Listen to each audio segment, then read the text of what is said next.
Hello, everyone, and welcome into Senior Living Live. My name is Melissa. I hope you are having a fantastic day today.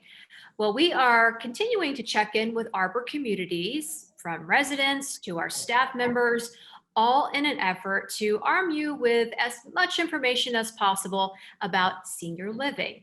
Today, I am very happy to introduce you to Cynthia Smith. She is the Executive Director at Arbor Terrace of East Cobb. Cynthia, it's a little bit of a moody day in Georgia. How are you? I'm great. How are you? Doing fantastic. Thank you so much. So first things first, let's just talk a little bit about you, a little bit about your role and what you do for the Arbor Company. Okay, so I am the Executive Director here at Arbor Terrace of East Cobb. I've been with the Arbor Company for about 11 years. They call me Mama Bear here, so I kind of oversee everything and everybody. My hand touches a little bit of everything, you know, from working in the dining room to paperwork, following up on calls. There's a whole list of things that I do, but I love what I do. Yeah, and in that role as executive director, we love to call you guys the Swiss Army knives. You're our secret weapons. You really do it all on a daily basis.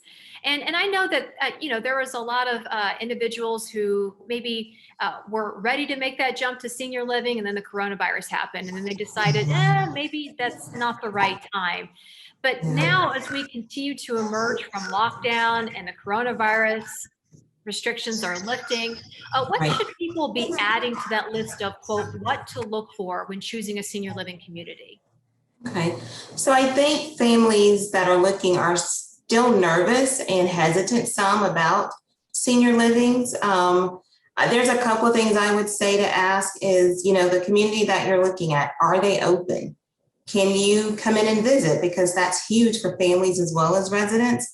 Are they open for activities again? And when I say that, I mean like out in the common areas, not just doing the small group or one-on-one in your apartments. And then is the dining room open? Can residents now come out and eat in a group setting in the dining room, which is also very important for socializing. So those are three of the big ones that I think all of those are concerns for family members. I think that will, if you can get the answers that you're looking for to those questions, then that'll put you more at ease.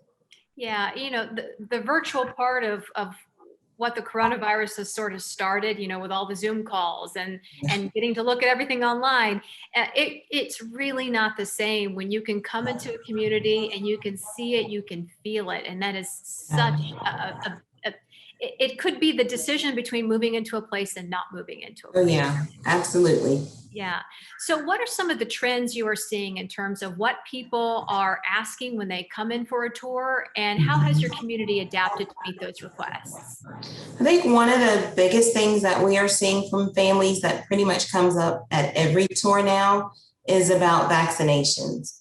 Are the residents vaccinated? Is our staff vaccinated? And that I'm finding is the big question right now. I think, as I said before, people are still a little scared about, COVID, and it did hit senior livings hard. So that's a big question. And for us, all of our residents are 100% vaccinated, and we just have a handful of staff. I also share that at the end of June, all staff will have to be vaccinated. So, if they're moving in soon or in the upcoming months, everyone in the building will be vaccinated, whether it's residents or staff.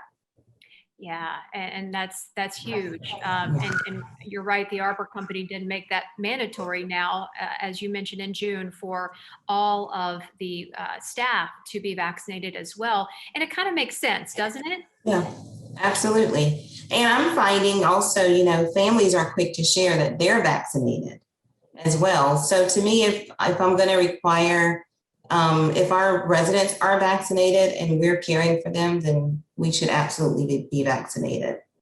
Excellent.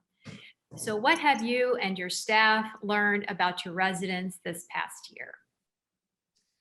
Definitely learned that they are very resilient. They've toughed it out. It's been a rough year, but they have all expressed such thanks to our staff.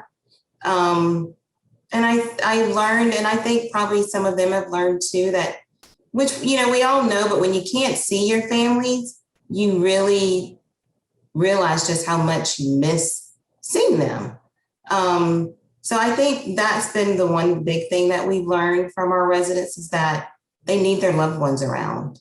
That makes a huge difference in them, how they're feeling, how they view things. And so for us to be open again, for us, it was just so exciting to see families in again, to see residents out with their friends. So that was a huge part, is how much they need just the socialization. Yeah, and that's a big reason why people choose to move to a senior living community when perhaps they maybe could still stay at home. They want that social interaction. They want the ability for things to be a little bit easy, right? Yeah.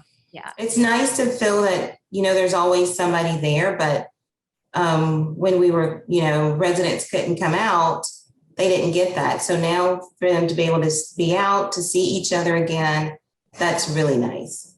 Yeah. And you mentioned you've been with the Arbor Company a little over a decade now. What is the most rewarding part about your job?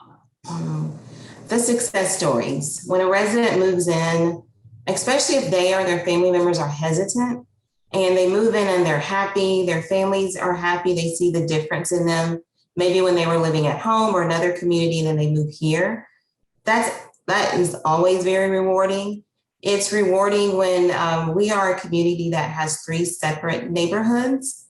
And so when we are doing transfers, from one neighborhood to another, that's always a difficult conversation to have. It's difficult for family members. But when that resident moves to the right setting and they are thriving, you just get such a great feeling. Just knowing that we're doing the right thing for the residents just feels good. Yeah, and I want to, because somebody may be watching this and saying 3 neighborhoods, how does that work? That makes your community a little bit unique and a little bit special in allowing people to age in place. So what are those 3 neighborhoods that you allow people to live in? So we have assisted living. After assisted living, we have bridges, and I always describe it kind of exactly as it says. It's a bridge between assisted living and memory care. And then we have memory care. So a lot of communities don't have the bridges. It's really what kind of makes us unique. So it's for our residents where maybe assisted living just isn't a good fit for them anymore. It's larger, there's a lot of stimulation, but they aren't quite ready for memory care. They still get stimulation in bridges, but it's just kind of like toned down a notch. And bridges is also smaller. It's just a very intimate neighborhood. Yeah, and it's very tailored to meet you where you are in that senior living journey. So it does make you very unique in that aspect. Yeah. If you could think of maybe one thing that you really want people to know about this community, what would it be? I think the one thing is that we truly feel like home.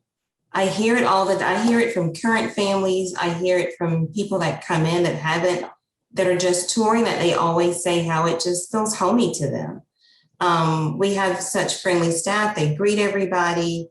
And we want it to feel like, home, because for a lot of our residents, this is going to be their last home. We want it to be a great experience for them. And that has been one of the benefits of us opening again, because you can actually come in and experience our staff, experience the environment and the feel of our community. So I think that for me is a big deal, is that it feels like home, which I love hearing them say, because I don't want it to feel like they're staying somewhere unfamiliar to them. Yeah, and so to maybe put a ribbon on this and to end this, what has been a very enlightening conversation, what would you say to somebody who might just still be on the fence about moving into senior living? This is probably a pretty good time, right? Yes. I definitely think it's a good time. Again, we are reopening. So I have found new residents that are moving in, they don't feel so new because residents are just starting to come out again. And so they are eager to meet new people. They're so inviting to everybody that comes in. And I also tell families, it's a difficult decision. It's a difficult decision for the family, also for the resident that's moving in. But I think for both the family and the resident, the sooner you make that decision, the better it is for both. You don't want to wait until a crisis. And you also don't want to wait until, if you have someone that's able to move into assisted living now or bridges now, make that move now. Sometimes a lot of families wait and their only option is memory care. Right. Gosh, wonderful, wonderful words of wisdom there. Don't wait until it's too late, and allow your loved one to have a choice and have a say in that decision, because it is a very big decision, as you said. And it's good when everybody can feel good about Yeah. making the decision. Absolutely. Excellent. I so appreciate you taking the time out of your busy day to join us here today, Cynthia. Thank you so much. You are very welcome. Thank you for having me.